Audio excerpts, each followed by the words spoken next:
Welcome students. আজকে SLST বাংলার জন্য তোমাদের একটি গুরুত্বপূর্ণ ক্লাস আমরা আজকে করতে চলেছি। তোমরা জানো যে আমাদের ইউটিউব চ্যানেলে এবং ব্যাচে ইতিমধ্যেই আমরা বিভিন্ন ধরনের ক্লাস শুরু করে দিয়েছি। বিভিন্ন কোর্সে অলরেডি আমাদের ভর্তি চলছে এবং ক্লাস চলছে। ভিএসসি একাডেমি কিন্তু একটু অন্যদের থেকে আলাদা এই কারণে, এখানে যারা ক্লাস নিচ্ছেন তারা ব্যক্তিগতভাবে ক্ষেত্রে যেরকম প্রতিষ্ঠিত, তেমনি তারা কিন্তু একটা সুদীর্ঘ দিনের তাদের একটা অভিজ্ঞতা রয়েছে এবং একই সঙ্গে অধ্যাপকদের হাত ধরে, অভিজ্ঞ শিক্ষকদের হাত ধরে এসএলএসটির প্রশিক্ষণ মানেই কিন্তু ভিএসসি একাডেমি।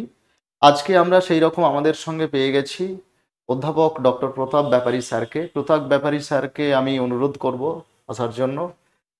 অধ্যাপক ব্যাপারী স্যারের যে ক্লাস, নমস্কার স্যার।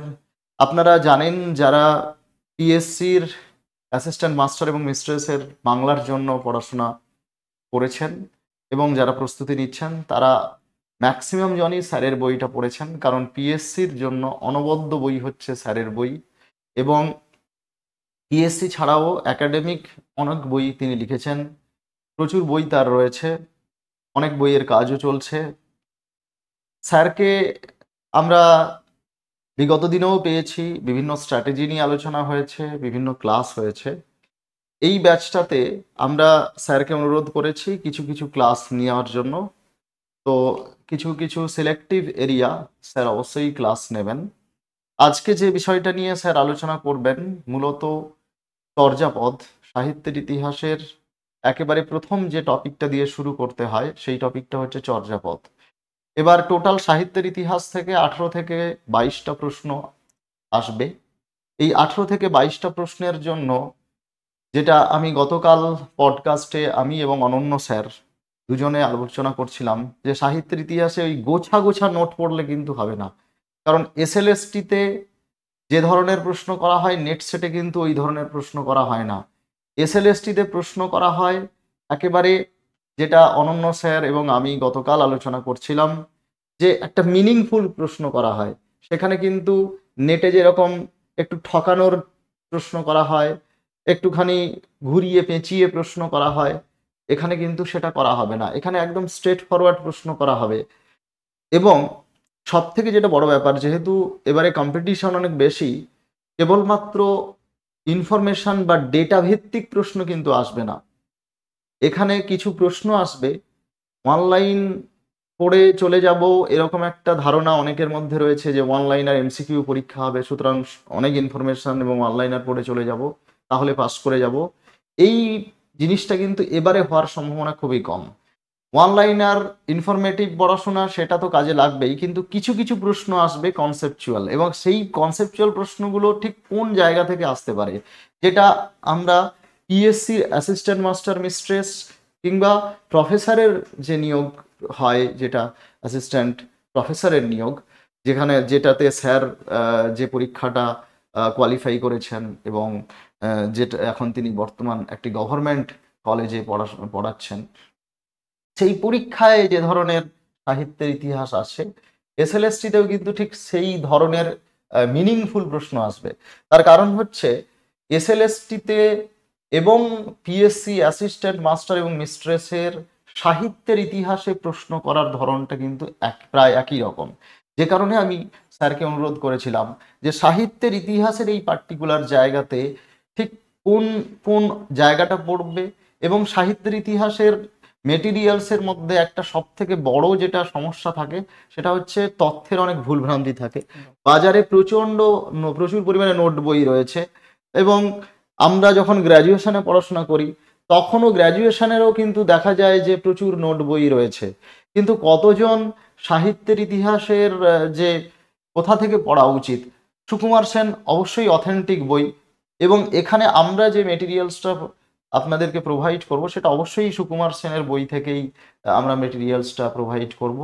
এবং আমি প্রথমে স্যারকে বলবো যে স্যার একটুখানি যদি এই জায়গাটা প্রথমে একটু আপনি একটা ওভারভিউ দেন, যে সাহিত্যের ইতিহাসটা ঠিক কিভাবে পড়া উচিত। তারপরে টপিকে আজকে স্যার চর্যাপদ নিয়ে প্রথম পর্যায়ে আলোচনা করবেন, পরের পর্যায়ে শ্রীকৃষ্ণ কীর্তন নিয়ে আলোচনা করবেন। তো আমি স্যার একটুখানি জেনে নিতে চাইবো যে পুরো যে সাহিত্যের ইতিহাস রয়েছে সেখানে ঠিক